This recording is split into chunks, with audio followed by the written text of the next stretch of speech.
Well, good evening. This is Hound Dog Steve coming to you on the 11th of February. And welcome back to all of my subscribers and to any new subscribers. It is really great to see you joining the conversation. And I want to flip over this evening to the unravelling, the great unravelling that is taking place in the world as we speak. This is an article from Zero Hedge, and of course the unravelling is caused by the incessant inflation created by the central banking system. And one of the basically inherent flaws with our financial system is that as you create money, you create interest, unpayable interest, which accumulates exponentially. And of course, like any exponential curve, for a long time, you really don't see any movement, and then all of a sudden you have this sort of hockey stick situation going on. And a lot of people don't understand exponential growth. And a story that I was told to explain this situation, which I thought really did a very good job, was to imagine yourself in an arena, a big sports arena, and magically, we're going to do a few magic tricks here, but magically the whole arena is sealed and made watertight, and you have a magic eyedropper, and this magic eyedropper drops one drop of water that doubles every minute, doubles in size every minute. And the question is, you're handcuffed to the very top bleachers, and the question is, how long do you have to get out of those handcuffs and save yourself? And I'm going to cut to the chase here for the sake of time, but you have 53 minutes before the water is over the top of the stadium walls and you are drowned. But the big thing is that for the first 47 minutes, it took that long for the water to cover about a third of the amount that it has to go. And so in the next three doubles, this is the hockey stick, in the next three doubles, that water that you thought was oh so far away and you had hours and hours and hours to get out of the handcuffs is over the top of you in 4 minutes. And this is what's going to happen to the financial system with the accumulated interest, which, as I say, is unpayable and is expanding exponentially. And we are at that point now where there is nothing left in the world to collateralize. And so as this game is being played out, it is just an absolute horror show for we, the people on the ground, because it means that every year, we'll call it goods keep on getting more expensive. That's what it looks like, but actually it's your dollar has lost its buying power. Okay, and because of that, and because inflation is never ending, the banks are one of these strange creatures, unique in this on the planet. Everything that you see around you, everything, there isn't anything on this planet that's living that isn't born, matures, ages, and dies. Okay, every system that we have on this planet, that's how it goes, except for banks. And because of the demands of exponential interest growth, they have to keep issuing loans. So this is the underlying problem, and the financial system is essentially controlled by the ruling classes, or the elitists as some people call them. So this ruling class has allowed inflation to eat away people's incomes until we've now reached the point of virtual revolution of one kind or another. Okay, we're seeing this in France right now, and it will spread to virtually every country in the world. And this, of course, was why this was my two top predictions that would be the main issues of 2019, was the Yellow Vest protest would continue and that the banking institutions would completely come undone. Anyway, this is the problem, and until we fix this, there will be no resolve. And of course, you see, the ruling class are scared to death now because they've realized that the people have basically hit the wall, and they're ready to protest and come out and demonstrate on the street. And so they are doing everything they possibly can to shut all of this down. They've gone into denial. They're shutting down as much of the internet as they possibly can to stop people from communicating. All of these platforms seem to be on board with this whole program of keeping people quiet. You know, I find for myself, even on my channel, I have to really hunt around for news. It doesn't just pop out. It doesn't, you know, it's not presented to you anymore. You have to go search for the news. And so many stories are not being presented in front of all populations across the world. So this makes a very confusing time. And of course the media that we are seeing is driving people against each other. You know, it is picking out every little difference that we have, whether it be political, whether it be religious, whether it be through gender or colour. It doesn't matter.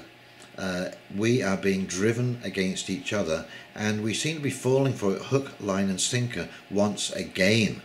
And it's probably my most frustrating thing to watch, because it's just such a waste of energy. You know, fighting each other is not going to solve the real problem. It's just going to distract you, steal your time, make you angry at your neighbour, your spouse, your children, your whatever. And of course this ruling group knew that this would happen, because when you cannot take your anger or frustration out on the real person who is causing that, there's a thing called transference happens, and you take it out on the closest person to you, especially if they've been needling you, or there's been an issue, or there's something come up, and it just makes an excuse for that anger to come out, because you can't get back at the person who's really causing all the problems. And this is a very dangerous situation to be in. Yeah, we have to work through this. If we can't work through this, we're in real trouble. If we can't recognize that that is what is taking place, and we really need to all link arms. And I think finally the French have got it. Okay, the Gilets Jaunes, this is right wing and left wing coming together to stand up to the ruling classes, because they've both realized that they actually have more in common with each other than they do with the ruling class. Anyway, as soon as you put financial pressures on people, I have a saying that I've used over the years, and that is, nothing takes away your sense of humour like a money problem. Anyway, let's go over and take a look at this story, and I'll come back and do an extremely quick wrap up, because this is quite a long piece. Okie dokie, here we go. Zero Hedge, from the great discontent to the great unravelling. It's often hard to understand how people can be aware of something but then fail to link it to a perfectly logical next step, or even multiple steps, and see where it fits into the larger scheme. There really are people out there, believe it or not, who look at economic and political developments over the past decade in any particular Western country and believe they are unique to that country. In reality, whilst things may play out slightly differently from one place to the other, the core causes of what's been unfolding are the exact same ones in every single location. The reactions of incumbent politicians and economics has been the same as well. Massage the numbers, and the media keep the rich and powerful happy and make sure you and yours are on the right side of the line. In France, the main complaint that the Yellow Vest movement has, now taken into its 13th consecutive weekend, is crystal clear. People can't pay their bills anymore. In the UK, austerity has demolished wages, social care, the NHS, and much else. In the US, many millions of Americans can't afford a $400 emergency payment, have ever scarcer access to healthcare, and live from paycheck to paycheck. Rinse and repeat for every Western nation. The storylines vary somewhat, but they all tell the same tale. They are chapters in the same book, and it makes one think if people are not connecting them. Renowned French philosopher Michael Onfray summarizes Emmanuel Macron's ongoing Yellow Vest Gilets Jaunes problem in these words. Macron is trying to explain that there is not enough liberalist Europe in our lives, while the Gilets Jaunes are saying back to him that there is too much, not too much Europe, but too much liberalism. That is true in France, and it is also true in the UK, US and many other countries. People may not see liberalism as their problem, or even know, let alone understand the term, but what they do understand is they cannot pay their bills anymore, and Macron's response, just like that of Washington and London, is more neoliberalism, or again, in Onfray's words, this is an order that is strong against the weak, as we can see on the streets, and weak against the strong. The liberal Maastricht state is cruel to those who carry the burdens of globalization, and simply by declaring their poverty, these people have been ideologically criminalized. The sign in the picture below says, "We live in a world where those who make 100,000 euros a month convince those who make 1,800 euros a month that everything is going wrong because of those who live on 535 euros a month." And it works, thanks to the media. That's what the yellow vests are about.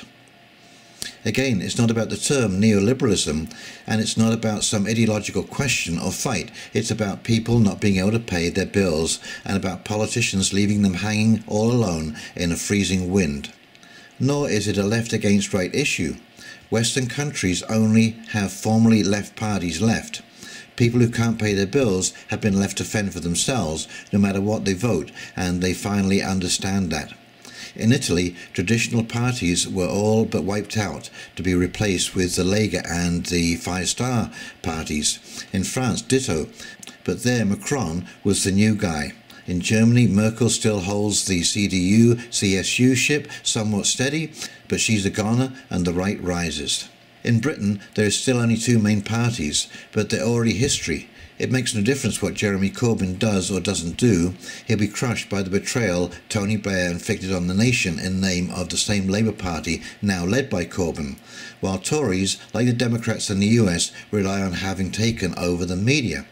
But it's still a bit bewildering to see Andrew Walensky, the Observer's award-winning chief political commentator no less, write an entire article about what's ailing British politics without linking this to the rest of the world, where the exact same issues play out.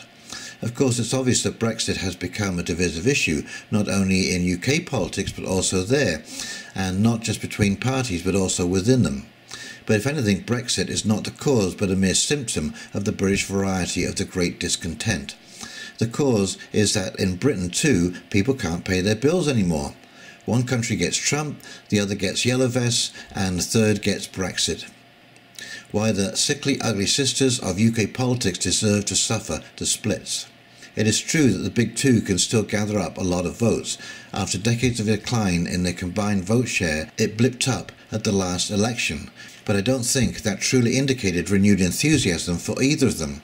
It was a false positive induced by an electoral system that compels many voters to make a forced choice between the unappetizing and the inedible. It doesn't mean that these nose-holding voters like what's put before them. The current choice on offer is so disdained that, when pollsters asked who would make the best Prime Minister, Theresa May and Jeremy Corbyn are regularly beaten into second and third place by neither. More than half of the electorate say their views are not properly represented by the existing political parties. Many politicians can't stand the parties they represent. Some actively and publicly rage about what has become of them. I cannot recall a period in my lifetime when so many MPs have expressed so much disgust and despair with the state of their own parties.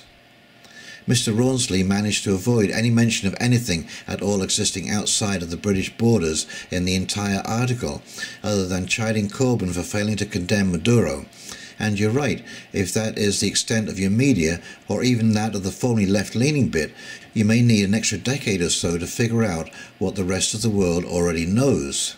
In the US, Trump replaced and/or took over the Republican Party, whilst Ocasio-Sanchez and AOC is the only strong voice for the Democrats. Sure, she's 29 and can't run for the White House, but given that the alternative is Pelosi-Schumer, and much more of that exact same cabal, anyone with presidential dreams had better get her blessings. And sure, her Green New Deal dream can easily be dismissed as crazy, but pray tell, what difference is between how the Green New Deal might be financed and how the Federal Reserve has financed its QE schemes?